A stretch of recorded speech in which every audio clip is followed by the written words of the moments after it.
Notre univers infini, pourrait être à l'intérieur d'une bulle, dans un espace-temps à plus de dimensions, qui gonfle constamment. Puis dans cet espace-temps qui gonfle de manière éternelle, qui n'a pas eu de début, pas de fin, apparaissent constamment des petites bulles qui sont chacune des univers infinis. Donc, chacune des bulles qui apparaît dans cet espace-temps qu'on appelle l'espace-temps de l'inflation éternelle, dans l'inflation éternelle apparaît constamment des bulles qui sont chacun des Big Bang, vues de l'intérieur, puis qui sont chacune vues de l'intérieur infini, mais vues de l'extérieur pas infini. Vue de l'extérieur, c'est une bulle, mais vue de l'intérieur, c'est infini. Comment c'est possible d'avoir une bulle finie avec à l'intérieur un univers infini? Puis justement, comment c'est possible d'avoir un univers infini en commençant là? Comment on peut avoir de la matière jusqu'à l'infini dès le début? Est-ce qu'il n'y a pas quelque chose de bizarre? Comment l'univers a su commencer à cet instant-là, s'il est infini? Dans une théorie actuelle qui n'est pas prouvée, évidemment, vu qu'on ne peut pas observer directement cet espace-là, on imagine qu'il y a un espace sous-jacent qui crée des univers, qu'on appelle le vide unifié. C'est un vide massif, un vide qui contient de la masse par unité de volume, mais comme notre vide à nous, mais un vide encore plus massif, qui fait juste gonfler sous l'effet de la théorie de la relativité générale, et qui gonfle de manière infinie comme ça, sans début, sans fin. Puis à l'intérieur de ce vide-là, qui est peut-être à plus que 3 dimensions, il est peut-être à 11 dimensions, apparaît des bulles. En un point apparaît une petite bulle qui va grossir à la vitesse de lumière dans cet espace-là. Cette bulle-là, c'est un nouvel univers, c'est un Big Bang. Vous allez dire, OK, d'abord, ça a commencé à un point précis, c'est pas infini, puis ça grossit à partir de ce point précis-là. Mais ça, c'est vu de l'extérieur. Ça, c'est le diagramme espace-temps ici. La bulle apparaît en un point dans le vide unifié, puis gonfle. Là, c'est juste une tranche à une dimension, gonfle à la vitesse de la lumière, comme ça. Et tout ce qui est à l'intérieur, c'est notre univers. Puis nous, mettons qu'on est ici. Mettons qu'on est chanceux, on se donne à être à l'endroit qui était où est-ce que la bulle a commencé dans l'espace extérieur. Mais nous, on ne le sait pas, l'espace extérieur, il est comment. Tout ce qu'on sait, c'est qu'on est ici. On est à un certain temps après le Big Bang. Mais voyez-vous que sur ce diagramme espace-temps-là, vu que la bulle grossit, le Big Bang a lieu plutôt au centre. À chaque moment où un point apparaît dans la bulle, c'est le Big Bang à cet endroit-là. Donc, les deux lignes rouges ici, c'est le moment du Big Bang à différents endroits dans l'univers. On va dire, c'est bizarre, ça veut dire qu'en ce moment, le Big Bang a lieu dans l'univers à 2 endroits de chaque côté de nous, mettons. Bien, pas vraiment parce qu'on a vu que la simultanéité relative d'après Einstein, le graphique a été fait, le diagramme espace-temps a été fait du point de vue de l'extérieur de la bulle, mais du point de vue de l'intérieur de la bulle, les lignes de présence, c'est des paraboles ou des hyperboles comme ça plutôt. Nous, si on est ici, tous les points qui ont lieu sur le pointillé rouge ont lieu en même temps, en ce moment, pour nous. Mais ces points-là sont tous 13,8 milliards d'années après le Big Bang. Donc, tous les points qui sont 13,8 milliards d'années après le Big Bang forment le présent pour notre univers. Notre présent à nous, mais encore une fois, le présent, c'est flou. On a vu en relativité à cause de la relativité de la simultanéité. Puis, vous voyez que cette hyperbole-là, elle s'en va jusqu'à l'infini des deux côtés. Mais vous allez dire, mais là, on triche. Pour dire que l'univers est infini, on inclut des morceaux de l'univers loin qui sont dans le futur. Mais dans le futur, vu de l'espace-temps extérieur, mais qui sont le présent vu de notre espace-temps. Vous allez dire, bon là, je ne comprends rien, monsieur, je ne vois pas pourquoi on peut avoir des visions du temps si différentes que ça. Mais rappelez-vous ce qu'on a vu en relativité, la relativité de la simultanéité. Donc, ce n'est pas moi qui ai inventé ça. Là. Vous pouvez trouver ça sur Internet, l'idée qu'on pourrait avoir des bulles qui, vues de l'extérieur, sont clairement finies. Mais vu de l'intérieur, vous voyez ici dans la représentation là, de WBH Nova, là, qui est très bien faite, dans chaque bulle, tous les petits pointillés ici, ça représente des volumes de Hubble. Puis il y en a un nombre infini. Là. Bon, ce n'est pas dessiné comme ça, mais dans chacune des bulles, vu de l'intérieur, l'espace est infini, il y a un nombre infini de galaxies. C'est possible à cause de la manière incroyablement étrange que le temps peut être perçu de manière différente par différents référentiels en relativité. Bon. À la limite, vous allez dire, c'est complètement de la magie. C'est pas différent que dans Doctor Who, où l'intérieur du TARDIS est plus grand que l'extérieur. Bon, peut-être. Mais en même temps, c'est réellement une théorie actuelle de physique d'avoir des univers infinis qui sont dans des bulles finies. Comment on sait ça? Là? Pourquoi on est arrivé à cette théorie-là? C'est juste qu'on a inventé ça? Pas vraiment. C'est que ce qu'on sait, c'est que l'univers est extrêmement uniforme en ce moment. Il y a des régions de l'univers, la photo de bébé de l'univers, est extrêmement uniforme, à une partie dans 100 000. comment les différents endroits de l'univers font pour savoir, pour faire tout pareil, là, pour être tout à la même densité. Comment c'est possible? Bien, cette théorie-là l'explique normalement parce que, justement, le Big Bang, c'est un phénomène qui se reproduit, le même phénomène se reproduit dans le temps comme ça pour faire des Big Bang partout dans l'espace, et ça crée naturellement un univers uniforme. Et ça crée naturellement un univers infini parce que la bulle continue à grossir à l'infini vers le futur. Puis c'est cet infini dans le temps vu d'extérieur qui devient un infini dans l'espace vu d'intérieur.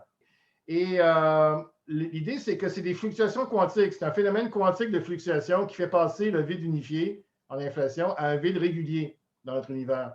Vu que c'est des fluctuations quantiques qui créent la transition, le hasard des fluctuations quantiques crée tous les états possibles initiaux.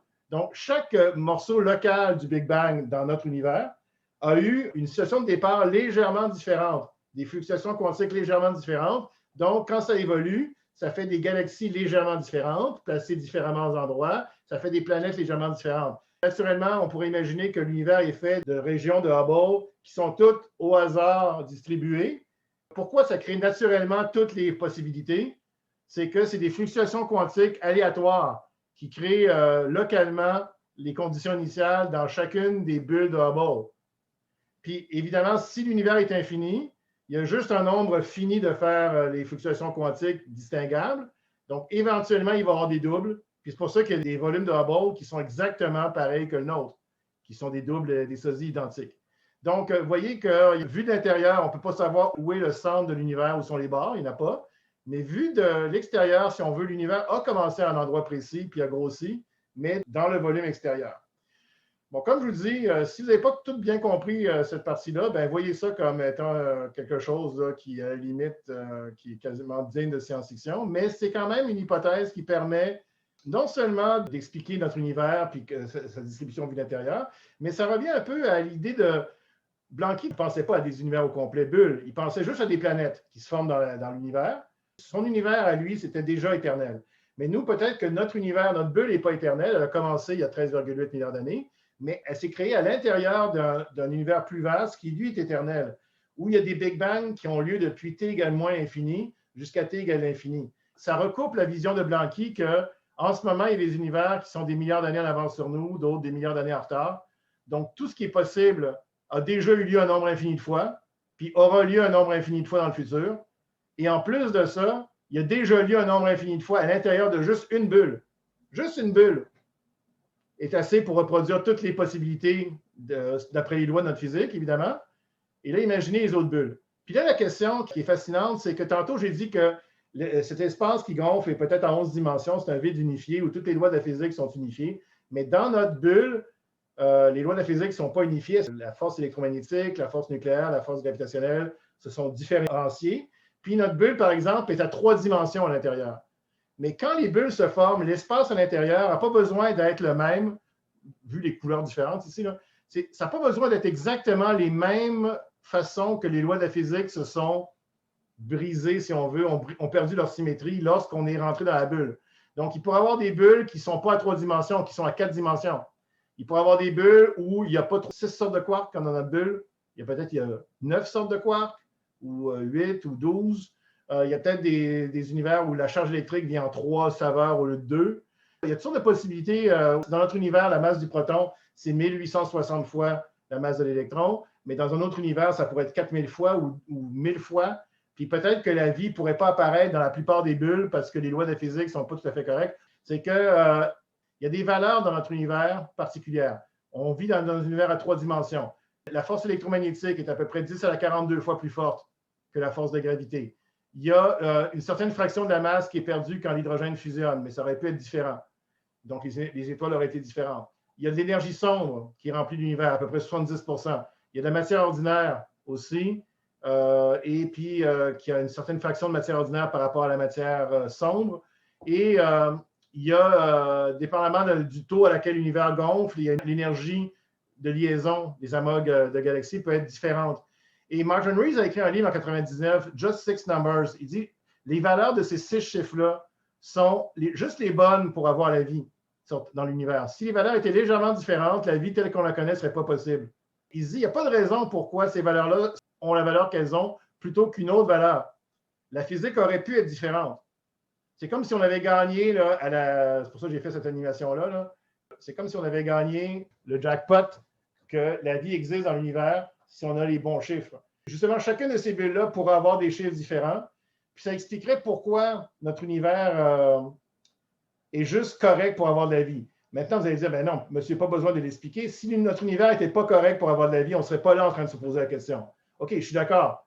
Mais s'il y avait juste une sorte de physique avec une valeur, si on veut, au hasard de chacun de ces paramètres-là, les probabilités que ces valeurs-là seraient toutes correctes pour avoir la vie seraient probablement très proches de zéro. Donc, il n'y aurait juste pas de vie. Il n'y aurait aucun être conscient dans l'ensemble des univers. Mais il n'y a pas juste un univers, d'après la théorie de l'inflation primordiale. Il y a un nombre très, très grand de variations où toutes les valeurs possibles des constantes de la nature existent. Donc, parmi ces univers-là, ben, il y en a certains où les lois de la physique sont juste correctes pour avoir de la vie, dont le nôtre.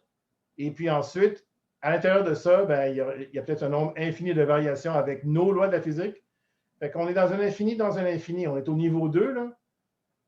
Donc, notre univers, parmi toutes les bulles, on aurait les bonnes valeurs 3 dimensions, le bon rapport de l'électromagnétisme, les bonnes valeurs de matière sombre, énergie sombre, les bonnes valeurs de taux d'expansion pour avoir justement des belles galaxies, des belles planètes, des belles étoiles. Les autres bulles, on ne peut même pas imaginer. Peut-être qu'il y aurait des formes de vie complètement exotiques à 4 ou 5 dimensions dans d'autres bulles. Probablement que la plupart des bulles n'ont aucune forme de vie, mais c'est ça un peu notre univers de niveau 2.